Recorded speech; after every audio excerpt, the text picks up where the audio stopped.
முருகன் பக்தர்கள் அனைவருக்கும் அன்பு வணக்கங்கள்.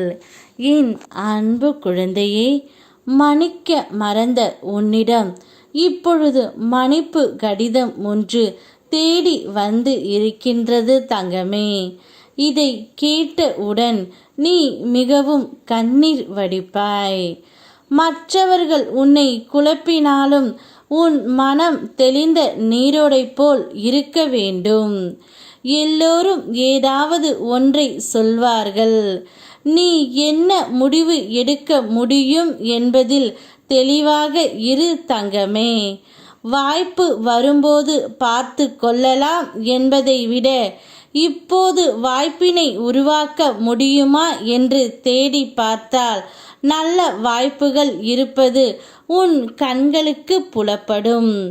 மற்றவர்களின் குழப்பத்திற்கு ஆளாகாமல் தெளிவாக இருப்பதற்கு பிரார்த்தனையோடு தியானமும் அவசியம் செய்ய வேண்டும்.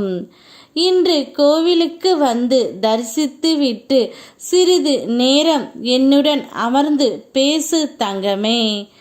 மற்றவர்கள் பேசுவதை கவனிப்பதை விட உன் ஆழ்மனம் பேசுவதை கவனி.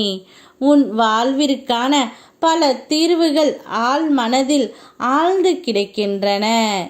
இப்பொழுது உன்னை பிரிந்து வாழும் உன்னுடைய துணை ஒரு மன்னிப்பு கடிதத்தை உனக்காக எழுதி இருக்கின்றார். அவர் எத்தனை தடவை வந்து உன்னிடம் வந்து நின்றாலும் நீ அவரை மன்னிப்பதாக இல்லை. முன்பு நடந்த பிரச்சனைகள் உன் மனதில் இதுவரை ஓடிக்கொண்டே இருக்கின்றது. அதனால் அவரை மன்னிக்க தயாராக நீ இல்லை.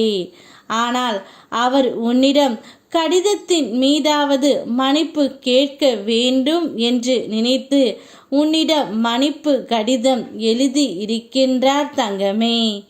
நான் செய்த தவறுக்கு காலம் எனக்கு தண்டனையை கொடுத்து விட்டது. இனி வாழ்க்கை உன்னோடு இருக்கும் பட்சத்தில் நான் இருக்கின்றேன். என்னை மனதார ஏற்றுக்கொள். இல்லை என்றால் என்னுடைய வாழ்க்கை வீணாகிவிடும். நான் செய்த தவறுக்கு மேல் தண்டனை அதிகமாகவே அனுபவித்து விட்டேன். இப்பொழுது உன்னிடம் வந்து நான் சொல்கின்றேன், என்னை ஏற்றுக்கொள் என்று. ஆனால் நீ என்னை ஏற்றுக்கொள்ள தயாராகவே இல்லை. உனக்கு என்று நான் என்ன செய்ய வேண்டும் என்று எனக்கு தெரியவும் இல்லை.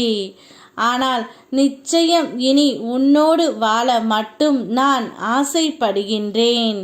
என்னை மனதார ஏற்றுக்கொள் என்று அந்த கடிதத்தின் மூலம் உனக்கு அனுப்பி இருக்கின்றார் தங்கமே. இப்பொழுது நீதான் நல்ல முடிவை எடுக்க வேண்டும். இந்த அளவிற்கு உண்மையாக இருக்கும் ஒருவரை நீ விட்டுவிடாதே. தவறுகள் செய்யாத மனிதர்கள் இவ்வுலகத்தில் இல்லை. ஆனால் செய்த தவறுக்கு தண்டனையை அனுபவித்து விட்ட பிறகு இனி உனக்கு என்ன தங்கமே? ஏற்றுக்கொள். வாழ்க்கை என்பது ஒரு அழகானது. அதை அனுபவித்து வாழ கற்றுக்கொள். உன்னோடு நான் இருக்கின்றேன். யாம் இருக்க பயமேன். ஓம் முருகா.